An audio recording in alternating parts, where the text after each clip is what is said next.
नमस्कार, दैनिक shift time में आप सबका स्वागत है। मैं रश्मि शर्मा, कैमरामैन शुभम भगत के साथ। बीजेपी सरकार का शुक्रिया, ये आपने कैप्शन में पढ़ लिया होगा कि भाजपा सरकार का बहुत बहुत शुक्रिया। पिछले 16 दिन से ये महिलाएं, ये यूथ और ये युवतियां यहाँ पर इतनी गर्मी में, इतनी कड़कती धूप में बैठी हुई है। फिर से कहेंगे इन्हीं के माध्यम से भाजपा सरकार का बहुत बहुत शुक्रिया, जिन्होंने यहाँ पर लाकर इनको बैठा दिया। यानी कि ये कहा गया था यूथ जो है देश की रीढ़ की हड्डी है, और साथ ही साथ महिलाओं के लिए कहा गया, बेटियों के लिए बेटी बचाओ बेटी पढ़ाओ।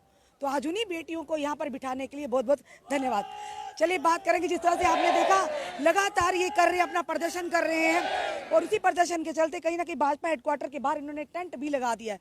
और आप खुद अंदाजा लगा सकते हैं इतनी कड़कती धूप में, इतने टेम्परेचर में किस तरह से ये NYC नेशनल यूथ कप।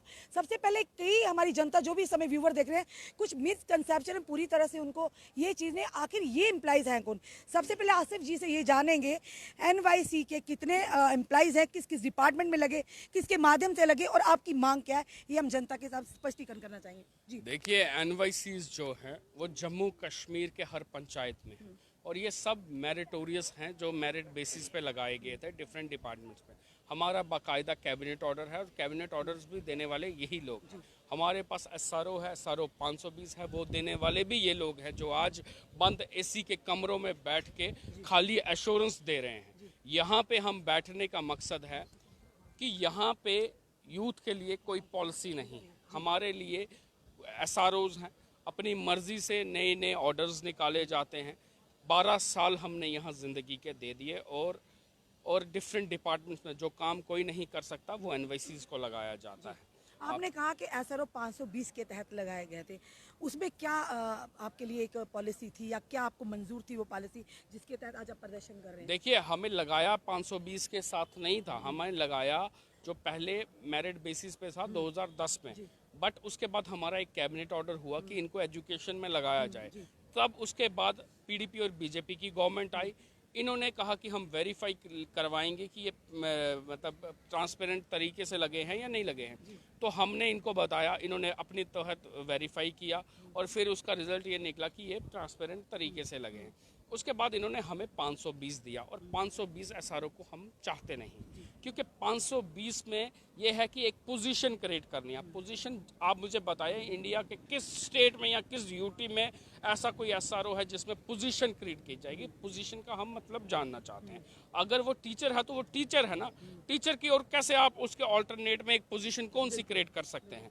तो इसीलिए हमारे डिफरेंट, हमने इनके खिलाफ उस टाइम आवाज़ उठाई। 520 में क्या था वहाँ क्राइटेरिया के, कब परमानेंट किए जाएंगे, क्या उसमें लिमिट रखी थी? देखिए, 520 में ये कहते हैं कि 10 साल के बाद, वो हमारा जो रखा है 10 साल के बाद, और 10 साल के बाद पोजीशन दी जाएगी। हम पोजीशन की नहीं, पोस्ट की मांग करते हैं। अगर हम काम कर रहे हैं, आप मानते हैं कि NYC काम कर रहे हैं, तो पोजीशन का क्या मतलब है? आप पोस्ट जो भी लोग बैठे हैं 10 साल हो चुके हैं उनको। 10 साल नहीं हुए अभी, क्योंकि बीच का जो ये कुछ टेन्योर है हमारा काउंट नहीं कर रहे हैं। एक तो हम वो भी मांग कर रहे हैं, दूसरी चीज़ अगर इनके हिसाब से चले तो हमारे अभी 7 साल हो गए हैं।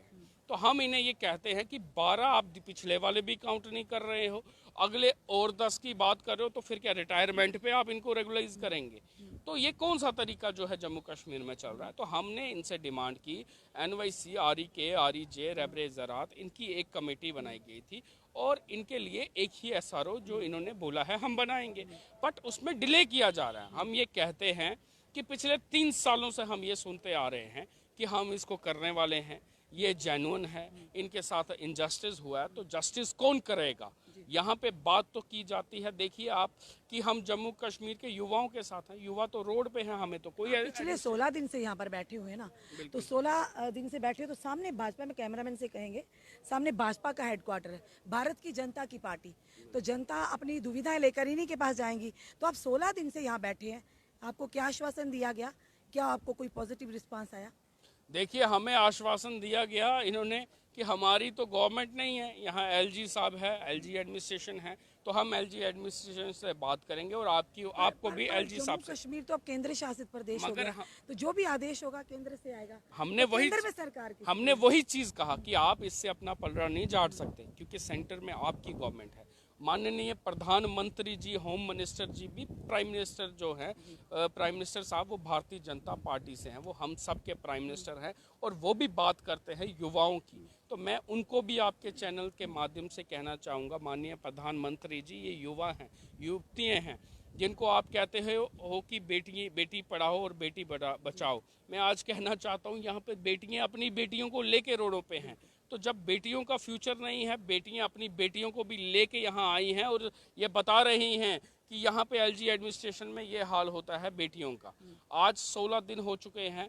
आप बताएं, मैं इनसे पूछना चाहता हूँ, चाहे ब्यूरोक्रेसी लेवल पे या पॉलिटिकल, अगर आप एक तरफ कहते हैं कि ये हमारे बच्चे हैं, मैं इनको पूछना चाहता हूँ, आपकी बेटियां अगर 16 दिन से इस तरीके से छोटे छोटे बच्चों को लेके रोडों पे होती, तो क्या आप एसी बंद एसी कमरों में बैठ सकते?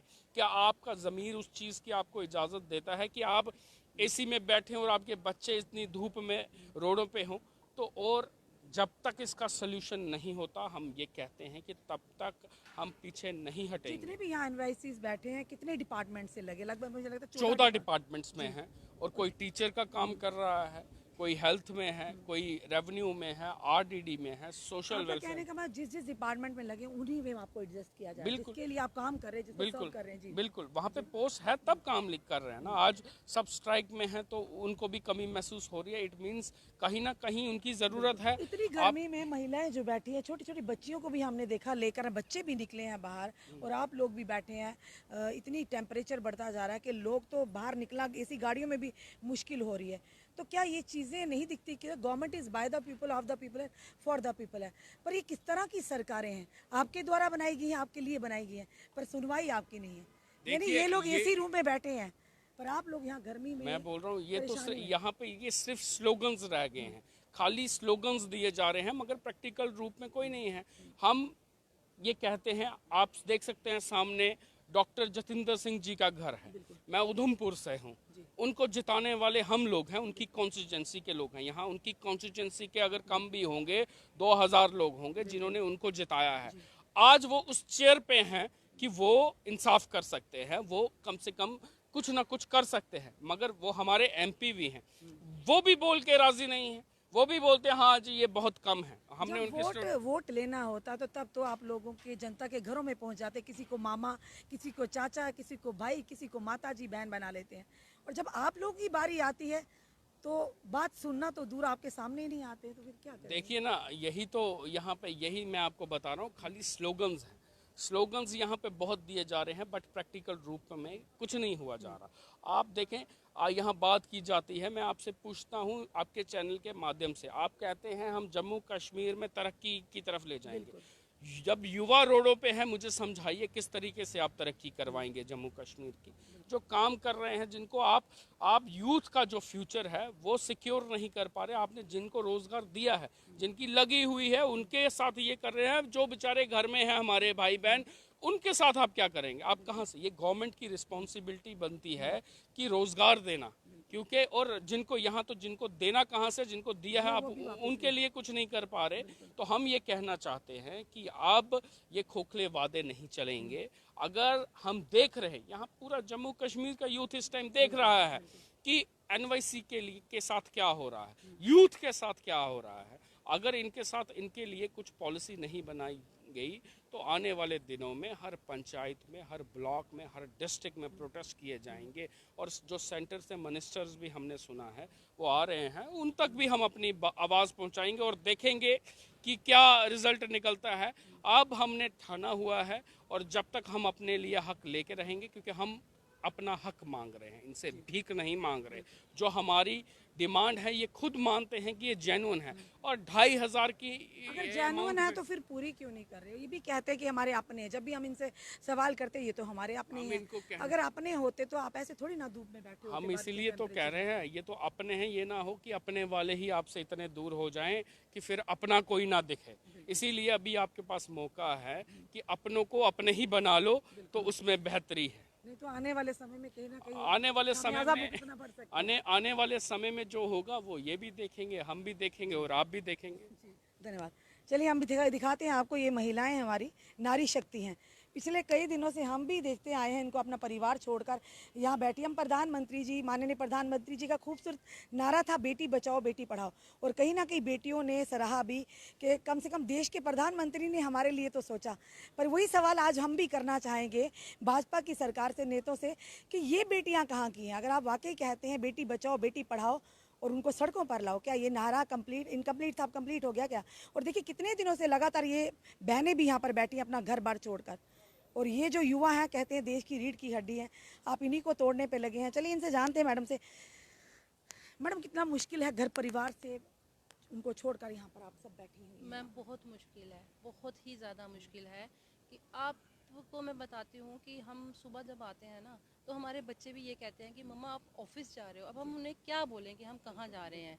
तो अगर हम उनको ये बताएं कि हम अपनी मतलब कि गवर्नमेंट के पास जा रहे हैं अपनी डिमांड्स को लेके, तो वो कितने डिमोरलाइज होंगे कि हमें पढ़ के क्या फ़ायदा, पढ़ के तो आप हमारा उस दिन रोड पे सुनील जी बैठे से मिले थे आप, रविंद्र रैना जी पे हम अंदर से जब इंटरव्यू करते मिले थे आपको। मैम आपके सामने ही उस टाइम पे बात हुई थी। उन्होंने कहा था कि हम अपने ऑनरेबल जो एलजी साहब हैं उनसे मिलाएंगे आपको, तो हम भी उसी से अभी तक मिला टाइम नहीं मिला? अभी तक हमें टाइम नहीं मिला हुआ है। हमने तो अपनी डिमांड उनके सामने रखी थी। रिबन कटिंग का टाइम है, इनाग्रेशन करने का टाइम है, पर आप लोग जो धूप में बैठे हुए हैं परेशानी में, कुछ आज बच्चे आपके अनकॉन्शियस भी हो गए बहुत जिनको हॉस्पिटल आदमी में मतलब ले गया। पिछले बहुत दिनों से उनके लिए टाइम नहीं है। उनके लिए टाइम नहीं है। मतलब हमें भी बुरा लगता है मैडम, जो रजनीवाला जी का केस हुआ था बहुत बुरा लगा, बहुत दुख हुआ। हम भी में से एक थी वो, बट उनसे मिलने के लिए एलजी साहब को टाइम था। तो क्या वो हमारे मरने का वेट कर रहे हैं कि ये वाली जो बेटियां हैं ये भी मरेंगी तो फिर मैं इनके घर में जाऊंगा? वहाँ तो इन्होंने कहा कि टेररिस्ट अटैक था, माना हमने टेररिस्ट अटैक था। क्या हमारे घर में क्या बोलोगे कि एलजी एडमिनिस्ट्रेशन ने मारा या बीजेपी गवर्नमेंट ने मारा? हमें किसने मारा? क्योंकि इतनी गर्मी में बैठना बहुत मुश्किल है। पहले इन्होंने हमें 4 साल से हमारी पेशेंट्स तो देखी कि हम 4 सालों से मैम रोड पे बिल्कुल नहीं आए। इन्होंने जैसे बोला, अश्योर किया कि हम आपके लिए कमेटी बना रहे हैं, हम आपके लिए ये कर रहे हैं वो कर रहे हैं। हम 4 साल से रोड पे नहीं आए। अब हम रोड पे आए, आप पता नहीं ये क्या देख रहे हैं। 16 दिन हो गया हमें, हम पीसफुली बैठे हुए हैं। आप भी देखते हैं पीसफुली बैठे हैं, क्योंकि आपको भी पता है ये शायद हम सब राष्ट्रवादी हैं, हम राष्ट्रवादी राष्ट्रवाद की बात करते हैं, पर कितनी पेशेंस हो सकती है? यहाँ पे हमारे श्रीनगर के भाई हैं जो 16 से 25 के टेम्परेचर में रहने वाले हैं, उनको ये टेम्परेचर वो कैसे सहन करेंगे? रोज वो अनकॉन्शियस हुए होते हैं। तो मैडम बहुत टफ है। तो आप आपने देखा कल भी यहाँ पर एनएचएम बच्चों जो इन्होंने प्रोटेस्ट किया था, अपने हक की बात की थी, किस तरह से आपको बताया डंडे उन पर बरसाए गए, महिलाओं के साथ अभद्र व्यवहार किया गया। क्या इसी के लिए आप कहते थे जम्मू कश्मीर अब केंद्र शासित प्रदेश है, अब प्रगति ही प्रगति होगी, युवाओं को रोजगार मिलेगा और अच्छे दिन आएंगे? क्या वाकई लगता है जो भी समय हमें देख रहे हैं कि इस तरह के अच्छे दिनों का हमारे युवाओं ने, युवतियों ने, हमारी यहाँ की जनता ने तस्वीर किया था? क्योंकि वायदे तो बड़े बड़े किए गए थे, पर आए दिन इस तरह की चीज़ें जब हम सामने लेकर आते हैं कहीं ना कहीं मन दुखता है कि अगर आपने वायदे किए थे और वोट बैंक की राजनीति की थी, पर कम से कम आप विश्वास जो जनता का है वो तो जीत पाइए। क्योंकि आगे भी आने वाले समय में कहीं ना कहीं इलेक्शन तो होंगे ही, क्योंकि सरगर्मियाँ तो शुरू हो चुकी हैं, डिलिमिटेशन कमीशन का प्रोसेस भी पूरा हो चुका है। पर ये देखिए कहीं ना कहीं आने वाले समय में, अभी भी समय है, अगर इन लोगों की समस्या परेशानी का हल नहीं किया, क्योंकि जो लगातार पिछले 16 दिन से इस टेम्परेचर में अपना परिवार छोड़कर बच्चों को, छोटे छोटे बच्चों को लेकर इस गर्मी में, इस टेम्परेचर में यहाँ पर बैठे हैं, अगर इनमें से किसी को भी कुछ हो जाता है तो जिम्मेदारी किसकी होगी? क्योंकि भाजपा हेडक्वार्टर के बिल्कुल बाहर है। इसलिए कहा कि भाजपा ने कहा था कि आप लोगों को रोजगार मिलेगा, आपको रोजगार देंगे, पर सबसे बड़ा सवाल ये है कि रोजगार देना तो दूर, जिनको दिया हुआ है उनका भी कोई अता पता नहीं है। और देखिए छोटे छोटे बच्चे भी, यहाँ मैं अपने कुछ दिन पहले आपको दिखा, वो भी अपने माता पिता के साथ आए थे। आखिर किस ओर आप लेकर जा रहे हैं हमारे जम्मू कश्मीर को? और आप नजर देखिए, नजर गिराइए, यहाँ पर एक छोटा बच्चा भी है यहाँ पर, और साथ ही साथ यहाँ से कश्मीर से भी लोग यहाँ पर आकर बैठे। बच्चे क्या नाम है आपका बेटा? अनमोल। अनमोल कौन सी क्लास में बेटा मैं पढ़ती है? 5th किसके साथ आई है? मम्मा के साथ। मम्मा के साथ है? गर्मी नहीं लग रही यहाँ पर? लग कोई रही है। पंखा नहीं है, कुछ नहीं है। पंखा तो हम लगा लेते पर पैसे नहीं है लगाएंगे कहाँ से पंखा। तो अब पता है आपको क्यों आए हो? हम जॉब पॉलिसी और परमानेंट और पे बढ़ाने के लिए आए हैं। पता है आपको, सारा पता है? क्या कहोगे प्रधानमंत्री जी से, रविंद्र रैना जी से, अमित शाह जी से, एक छोटे बच्चे हो, आप क्या कहोगे अपनी मम्मा के, सबके लिए? मैं इनके सामने हाथ जोड़ के विनती है कि इनको जॉब पॉलिसी तो परमानेंट करो और पे बढ़ाओ। 16 दिन से लगातार यहाँ पर कड़कती धूप में बैठे हुए हो गए हैं, इसलिए ना इन्होंने हमारी सुनी। बोल रहे हैं देखते हैं आपको, पर इन्होंने हमारी बात नहीं सुनी। हमें 16 दिन लगातार बैठे हुए हो गए, पर ये हमारी बात नहीं सुन रहे हैं। इसलिए इनके सामने हाथ जोड़ के विनती है कि इनको जॉब ऑल्सो परमानेंट करो और इनकी पे बढ़ाओ। आपका नाम क्या बच्चे? हिबान, कहाँ से आए? मैं रामबन डिस्ट्रिक्ट। इतने दिन से यहाँ पर हो आप? किसके साथ आए हो? मैं अपनी मम्मी के क्या कहना चाहोगी गवर्नर साहब को, यहाँ के प्राइम मिनिस्टर साहब को क्या कहोगी? मैं एलजी साहब से यही हाथ जोड़ के विनती है, मेरी मम्मा को जॉब पॉलिसी दे दो एंड परमानेंट करो और पे बढ़ाओ। धन्यवाद। आपने देखा छोटे छोटे मासूम बच्चे भी इस समय परेशानी के आलम में और कह रहे हैं, इनको भी पता है कि इनके माता पिता के साथ इनजस्टिस हो रहा है और ये भी हक की मांग लेकर आपने प्रधानमंत्री जी के सामने, गवर्नर साहब के सामने आ रहे हैं। अब देख रहे हैं 16 दिन और कितने दिन। सबसे बड़ा सवाल ये रहेगा कि 16 दिन और कितने दिन इतनी कड़कती गर्मी में, इतने टेम्परेचर में, क्योंकि वायदा किया था आपने सबका साथ, सबका विकास और सबका विश्वास। आज कहीं ना कहीं वही विश्वास डगमगा रहा है। अभी भी समय है, अगर भाजपा सरकार इनका कोई ना कोई, इन पर इनकी जो समस्या उनको हल करने में प्रयास करती है, तो पूरी तरह से ये जो हमारे युवा हैं या युवतियाँ पूरी तरह से भाजपा सरकार के साथ होंगे, क्योंकि government is by the people, of the people and for the people.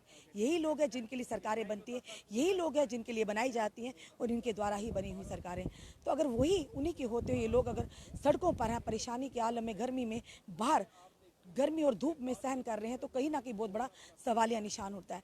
अपने कमेंट सुझाव ज़रूर दीजिए, इस वीडियो को जितना हो सके शेयर कीजिए, ताकि इन लोगों की हक की लड़ाई में आप लोग भी एक पूर्ण होती दे दें।